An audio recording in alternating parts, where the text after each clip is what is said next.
Kurs mata uang rupiah kembali terdepresiasi. Penguatan dolar Amerika Serikat setelah The Fed menaikkan suku bunga acuan serta naiknya harga minyak dunia membawa sentimen yang memberatkan rupiah. Ia membuka tahun 2018 di 13.514 per dolar Amerika Serikat dan terdepresiasi hampir Rp1.000 sepanjang semester pertama, menyentuh 14.545 pada 24 Juli. Pergerakan penguatan dolar yang berlanjut serta beban defisit transaksi berjalan membawa depresiasi berlanjut dan menyentuh 15.042 per dolar pada 2 Oktober. Assalamualaikum warahmatullahi wabarakatuh. Kami dari kelompok 3 yang mudah mengutakan. Saya Damayanti dengan NIM 1910111148. Ada rekan saya Cindy Aulia dengan NIM 1910111046 dan Novita Analubis dengan NIM 1910111044. Penetapan kurs mata uang.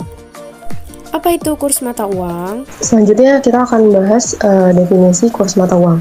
Jadi secara sederhana, kurs mata uang adalah perbandingan nilai antar mata uang. Kurs ini menunjukkan harga suatu mata uang jika dipertukarkan dengan mata uang lain. Kemudian dijelaskan juga dalam Kamus Besar Bahasa Indonesia, kurs adalah nilai mata uang suatu negara yang dinyatakan dengan nilai mata uang negara lain. Dan kemudian ada juga pendapat dari para ahli, salah satunya ada Salvatore, salah satu ahli keuangan, di mana dia mengatakan bahwa kurs adalah harga suatu mata uang terhadap mata uang lainnya. Klasifikasi mekanisme penetapan kurs mata uang. Terdapat 3 klasifikasi mekanisme penetapan kurs mata uang. Penjelasan lebih lanjut. Kemudian di sini ada klasifikasi mekanisme penetapan kurs mata uang. Jadi dibagi jadi 3. Yang pertama itu ada sistem kurs mengambang atau berubah, disebut juga floating exchange rate system. Yang kedua itu ada sistem kurs tetap, dan yang ketiga itu ada sistem kurs terkait. Kita bahas satu-satu dulu. Yang pertama itu sistem kurs mengambang atau disebut juga floating exchange rate system, di mana sistem ini merupakan penetapan kurs melalui mekanisme kekuatan permintaan dan penawaran yang terjadi di pasar valuta asing. Jadi sistem kurs mengambang ini memiliki 2 karakteristik yang berbeda, yaitu yang pertama sistem kurs mengambang bebas murni atau disebut juga free floating rate. Dalam sistem ini kurs ditentukan oleh mekanisme dan penawaran mata uang yang ada di pasar asing tanpa campur tangan pemerintahan. Dan kedua, sistem kurs mengambang kendali internet. Dalam sistem ini, penentuan kurs di pasar valuta asing dengan intervensi atau campur tangan pemerintah.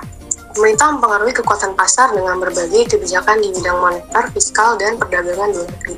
Jadi dalam sistem mata uang mengambang ini, apabila harga suatu mata uang menjadi mahal terhadap mata uang lain, maka mata uang itu dikatakan berapresiasi. Sebaliknya, jika harga suatu mata uang turun terhadap mata uang lain, maka disebut juga terdepresiasi. Dan yang kedua, ada sistem kurs tetap, atau disebut juga exchange rate. Menurut nilai tukar suatu negara terhadap mata uang negara lainnya ditetapkan resmi oleh pemerintah. Dan yang ketiga, ada sistem kurs terkait, atau disebut juga exchange rate system. Sistem kurs ini ditetapkan dengan cara mengkaitkan nilai tukar mata uang suatu negara dengan mata uang negara lain atau sejumlah mata uang tertentu. 3 prinsip pokok dalam bursa falas. Kemudian ada 3 prinsip pokok dalam bursa falas. Yang pertama itu ada pengertian kurs dan jual beli, di mana selalu dilihat dari sisi atau pihak bank atau money shares atau pedagang falas. Yang kedua, kurs jual selalu lebih tinggi dari kurs beli atau sebaliknya, dan kurs beli selalu lebih rendah dari kurs jual.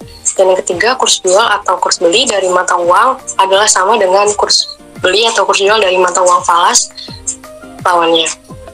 Dengan kata lain, kurs jual atau kurs beli USD ini adalah sama dengan kurs beli atau kurs jual GR. Forex quotation. Selanjutnya di sini ada forex quotation. Jadi forex quotation itu adalah sistem penulisan yang menyatakan harga atau nilai suatu falas yang dinyatakan dalam falas lainnya disebut forex quotation. Di bursa falas dikenal 2 macam forex quotation. Yang pertama itu ada direct quotation dan indirect quotation. Kalau direct quotation itu adalah sistem yang menyatakan nilai mata uang suatu negara yang diperoleh untuk satu nilai falas atau disebut juga foreign currency Penulisannya dilakukan dengan menempatkan nilai domestic currency di depan dan unit foreign currency di belakang. Kemudian ada indirect question, di mana sistem yang memintakan nilai falas yang diperlukan atau diperoleh untuk satu unit domestic currency. Sistem penulisan ini dilakukan dengan menempatkan nilai foreign currency di depan dan unit domestic currency di belakang. Penulisan direct and indirect quotation. Selanjutnya di sini ada contoh penulisan direct dan indirect quotation. Ini ada tabel di mana di sini di Jakarta 1 Juli 2014. Kalau direct quotation-nya ada di sebelahnya juga indirect quotation. Yang pertama itu ada DR 12.000 per USD. Kemudian kalau yang indirect itu USD 0,000833 setelah DR. Kemudian ada IDR 8 yen, dan untuk indirectnya itu ada dari Jepang, berarti 0,0125 per IDR. Selanjutnya bisa dilihat di dalam tabel. Kemudian di sini ada gambaran tentang terjadinya permintaan atau pembelian dan penjualan atau penawaran falas, bisa dilihat di gambar ini. Penjelasannya bisa di next. Jadi dari gambar yang tadi, pertama itu BNI memerlukan jumlah falas yang banyak untuk memenuhi permintaan nasabah importer A, maka BNI dapat menghubungi bank devisa lainnya atau Bank Indonesia untuk membeli falas berupa USD. Kemudian selanjutnya untuk eksporter D dari Garmin Jakarta setelah menerima pembayaran dan importir C dan New York tentu akan menjual USD-nya kepada bank di mana mereka menjadi nasabah untuk mendapatkan nilai lawannya dalam rupiah yang mungkin akan digunakan untuk membayar gaji pegawai, pajak, dan lain-lain. Akibatnya BCA kebanyakan US dollar. Maka BCA akan menjualnya kepada Bank Indonesia atau bank devisa lainnya untuk mendapatkan rupiah. Mengukur pergerakan kurs mata uang, apresiasi falas dan depresiasi falas. Selanjutnya di sini mengukur pergerakan kurs mata uang. Pergerakan kurs mata uang akan berdampak pada nilai perusahaan karena kurs dapat mempengaruhi jumlah arus kas yang diterima dari ekspor atau dari anak perusahaan dan mempengaruhi jumlah arus keluar kas yang digunakan untuk membayar impor. Kurs nilai tukar ini mengukur nilai satu satuan mata uang terhadap mata uang lain. Ada dua, di sini ada apresiasi valuta asing sama depresiasi valuta asing. Kalau yang apresiasi valuta asing itu mata uang akan mengalami penguatan atau pelemahan terhadap mata uang lainnya.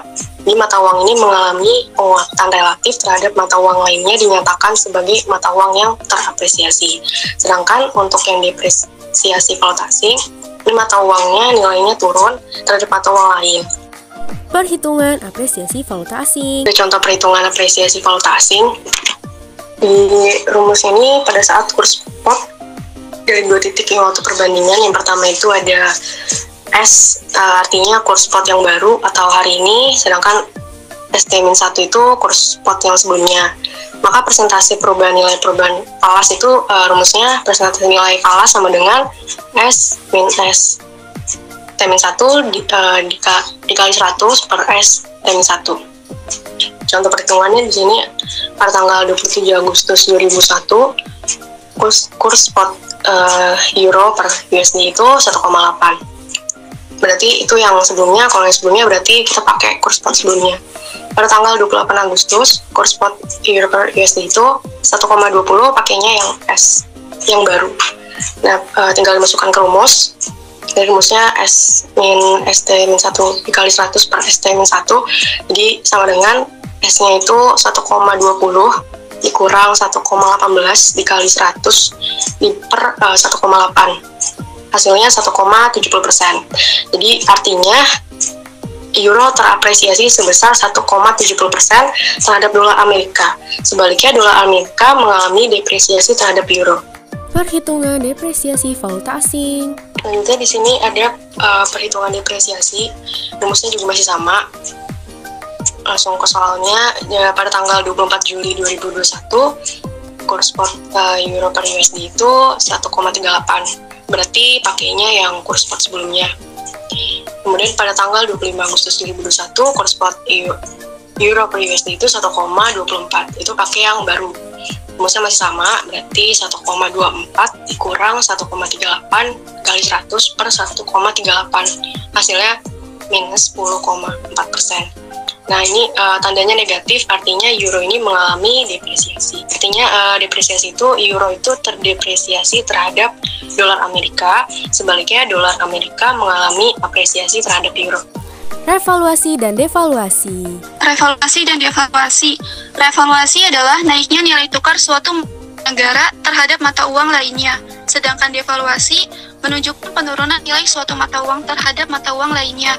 Perubahan nilai tukar mata uang ini merupakan kebijakan moneter pemerintah, dalam hal ini bank sentral. Kebijakan devaluasi pada umumnya digunakan oleh negara-negara yang sedang berkembang dengan terlebih dahulu mendapatkan persetujuan IMF, International Monetary Financial. Indonesia merupakan negara yang pernah menggunakan kebijakan devaluasi tersebut sebanyak 4 kali. Yang pertama pada tahun 1971, kedua pada tahun 1978, yang ketiga 1983, dan pada tahun 1986. IMF akan memberikan persetujuan kepada anggotanya yang mengalami deficit balance of payment atau BOP yang berat untuk melakukan kebijakan devaluasi guna memperbaiki posisi BOP dan menjaga stabilitas nilai tukar mata uangnya. Perhitungan devaluasi mata uang negara. Contoh perhitungan devaluasi mata uang negara. Apabila nilai tukar awal sebelum dilakukan devaluasi rupiah Indonesia atau IDR terhadap dolar Amerika USD adalah 1 dolar Amerika sama dengan 10.000 rupiah Indonesia. Pernyataan ini dapat ditulis sebagai USD per IDR yaitu 10.000 dan telah dilakukan evaluasi 1 dolar Amerika sama dengan 15.000 rupiah Indonesia atau USD per IDR 15.000. Maka besar devaluasi rupiah Indonesia terhadap dolar Amerika yaitu nilai tukar lama yaitu USD per IDR 10.000, nilai tukar baru USD per IDR 15.000. Persen devaluasi dapat dihitung dengan menggunakan persamaan rumus berikut. Persen devaluasi rumusnya yaitu 1 dikurang nilai tukar lama dibagi nilai tukar baru sama dengan 1 dikurang 10.000 dibagi 15.000 sama dengan 1 kurang 0,66 sama dengan 0,333 atau 33,33%. Keseimbangan kurs mata uang. Keseimbangan kurs mata uang. Keseimbangan nilai tukar merupakan penggabungan dua kurva antara kurva permintaan dan kurva penawaran mata uang. Kurs akan mencapai keseimbangan apabila jumlah uang yang diminta sama dengan kuantitas mata uang yang ditawarkan. Likuiditas mata uang mempengaruhi sensitivitas kurs atau mata uang untuk transaksi tertentu. Jika pasar spot suatu mata uang liquid, maka kurs atau nilai tukar tidak terlalu sensitif terhadap suatu transaksi pembelian atau penjualan berskala terbesar. Berikut gambar grafik antara kuantitas dolar yang diminta dan ditawarkan pada setiap nilai tukar US dollar euro sebagai berikut. Ini contoh grafiknya. Jadi yang garis biru itu merupakan garis permintaan terhadap US dollar. Jadi semakin banyak jumlah permintaan terhadap mata uang US dollar, maka nilai US dollar akan menguat atau mengalami apresiasi terhadap euro. Sedangkan yang garis merah itu menunjukkan penawaran. Semakin banyak jumlah penawaran terhadap mata uang US dollar, maka nilai US dollar akan melemah atau mengalami depresiasi terhadap euro. Sebaliknya, euro akan mengalami apresiasi. Sedangkan titik E-nya itu merupakan titik keseimbangan. Faktor-faktor yang diawasi pembeli dan penjual. Faktor-faktor itu adalah inflasi relatif dan suku bunga. Dengan adanya beberapa pembeli dan penjual mata uang, transaksi akan mudah dilakukan. Beberapa faktor yang selalu diawasi yaitu yang pertama, inflasi relatif. Jika suatu negara asing mengalami inflasi tinggi atau relatif terhadap Indonesia, ekspor negara tersebut ke Indonesia akan menurun, impornya akan meningkat, dan terdapat tekanan untuk menurunkan nilai keseimbangan mata uang tersebut. Yang kedua ada suku bunga. Suatu negara asing mengalami kenaikan suku bunga relatif terhadap suku Indonesia, arus masuk dari Indonesia untuk membeli sekuritas asing meningkat atau permintaan Indonesia akan mata uang asing meningkat. Arus keluar dana negara tersebut untuk membeli sekuritas tersebut akan turun. Karenanya mendorong kenaikan nilai keseimbangan mata uang tersebut. Faktor-faktor yang mempengaruhi keseimbangan kurs mata uang. Faktor penyebab kurs secara langsung dan tidak langsung. Berikut faktor perubahan kurs secara langsung. Selanjutnya ada faktor-faktor yang mempengaruhi keseimbangan kurs mata uang asing. Faktor penyebab perubahan kurs secara langsung. Yang pertama itu ada permintaan falas akan ditentukan oleh impor barang dan jasa ke dalam negeri dan ekspor modal dari dalam ke luar negeri. Yang kedua, penawaran valuta asing akan ditentukan oleh ekspor barang dan jasa ke luar negeri dan impor modal dari luar negeri ke dalam negeri. Berikut faktor perubahan kurs secara tidak langsung. Faktor-faktor yang mempengaruhi keseimbangan kurs mata uang asing. Faktor penyebab perubahan kurs secara tidak langsung, yang pertama itu ada posisi neraca pembayaran. Neraca pembayaran memiliki pengaruh terhadap nilai tukar dari mata uang dalam negeri. Jika neraca pembayaran defisit, maka permintaan terhadap valuta asing akan meningkat, sehingga menyebabkan nilai rupiah melemah. Sebaliknya, jika neraca pembayaran surplus, permintaan terhadap falas akan menurun, dan hal ini menyebabkan nilai rupiah menguat. Contoh, efek dari perubahan tarif, pembatasan impor, kuota perdagangan, subsidi ekspor berdampak pada neraca perdagangan. Yang kedua, tingkat inflasi. Jika faktor-faktor ekonomi lainnya dianggap tetap atau ceteris paribus, maka kenaikan tingkat harga atau nilai inflasi akan mempengaruhi nilai tukar mata uang suatu negara. Ketiga itu ada tingkat bunga. Dengan asumsi ceteris paribus, kenaikan tingkat suku bunga bank untuk uang domestik akan menyebabkan mata uang domestik mengalami apresiasi atau penguatan terhadap nilai mata uang negara lain.